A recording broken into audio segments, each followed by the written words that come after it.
Oh, thank goodness you're here.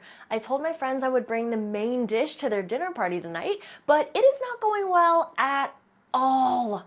I feel like I'm following the recipe perfectly, but every time I make it, it looks awful.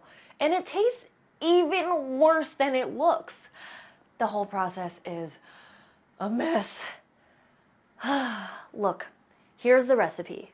I'm telling you, I'm following it perfectly. So what's the issue? Take a look. You tell me what I'm doing wrong. Do you see where some of these directions might be a little confusing? Okay, I'm taking calming breaths. Come on, B. Growth mindset. Okay, let me look at this recipe again. Looking at this again, I gotta say, love my Aunt Jane. Great cook, but her writing could use some work. Any writing that gives people directions or instructs them how to do something is called technical writing. A recipe is an example of technical writing. Other examples include appliance manuals, guides for achieving the latest hairstyles, cheat codes for video games, or instructions for how to fix your lawnmower. Basically, anything that teaches an audience how to is technical writing. And that's what we're talking about today.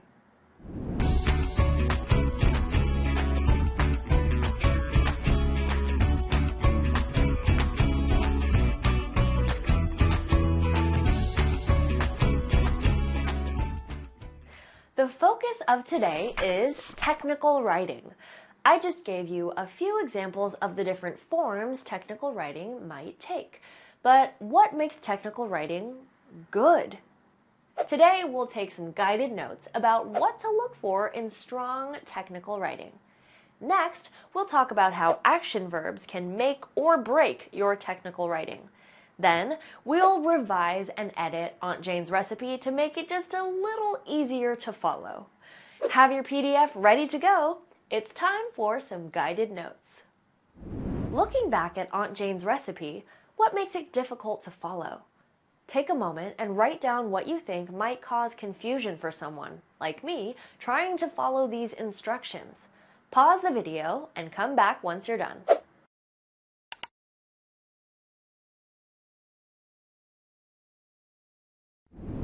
One thing you may have noticed is that these directions are not specific or detailed enough.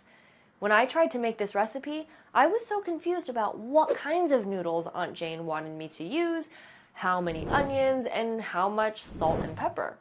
That's because, write this in your guided notes, technical writing needs to be specific. You also want to be concise in your technical writing. To be concise means to say what you mean in as few words as possible. Take a look at the final lines of Aunt Jane's recipe. It's nice that guests will enjoy the spaghetti, but does the cook need to see that as part of the instructions? Probably not, because it doesn't tell the cook what to do to make the meal. Instead, I'd say something like, top with cheese to serve. So, how do you get as specific as possible and as concise as possible? The secret is in choosing active verbs. We'll get into that in just one moment. Two more things we are looking for in strong technical writing. Your instructions should go in order of when you want your audience to do them, and they should be action-oriented to focus on the action you want your audience to take. For example, let's look at the last direction in the recipe. Make sure the plate is hot before you add the meal for ultimate satisfaction. I found this part confusing. Do you see why? For one thing, the recipe is telling me at the end to make sure the plate is hot. I might not have read that part until after I put the spaghetti on the plate. So I'd have to scrape the spaghetti off, clean the plate, make sure the plate is hot, then put the spaghetti back on. That's a lot. When working on technical writing, make sure you are writing everything exactly in the order of steps you want your audience to take. What do I mean by making sure your instructions are action-oriented? When the recipe says, make sure the plate is hot, I can't really picture what that looks like. Does Aunt Jane mean for me to microwave the plate, leave the plate in the sun, warm the plate in the oven? A more specific action would really help me out. Action verbs can really help clarify and communicate your steps to your audience. Here's a vocab word for you: nominalization. Nominalization describes the use of nouns instead of the verb forms they come from. Reduction instead of reduce, development instead of develop, reliability instead of rely.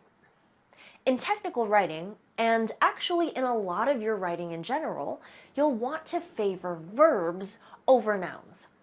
This helps communicate to your audience what they should do instead of what the end product should be. Take a look at Aunt Jane's recipe. Where do you see an example of a nominalized noun? A noun that could be replaced with its verb form in a more actionable rewrite. If you said concoction or satisfaction, that's what I was thinking too. Instead of this delicious concoction, which describes the end result of the recipe, something like concoct an extra layer of deliciousness to this recipe by adding grated cheese to your pile of noodles and sauce. Oh man, now I'm hungry. One way to make sure any technical writing is going to connect and communicate how-to the audience is to go through the directions and ask questions to get more specific information. How many, how big, how long, which kind, which one, and when. Take a moment to mark up Aunt Jane's recipe with these questions. Pause the video, turn to the recipe on your PDF, and see how many places you think need clarification with questions about how many, which kind, or anything else you're wondering. What did you write? When I looked at this recipe again, I had questions about which kind of noodles Aunt Jane uses. I wanted to know how big I should chop the onions, when I would know the spaghetti was cooked, and how much cheese I should add at the end. Becoming a strong technical writer means that you'll be able to clearly and effectively communicate what you know to an audience, to share your know-how in a way that can enrich other people's lives. Once this video is over, check out another example of technical writing in your PDF. You'll determine whether this example is specific, concise, in order, and action-oriented. You'll also practice editing for nominalization.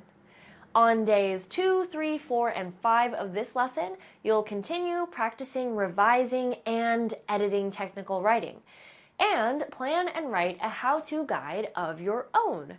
We can't wait to see what you can teach us to do. Right on!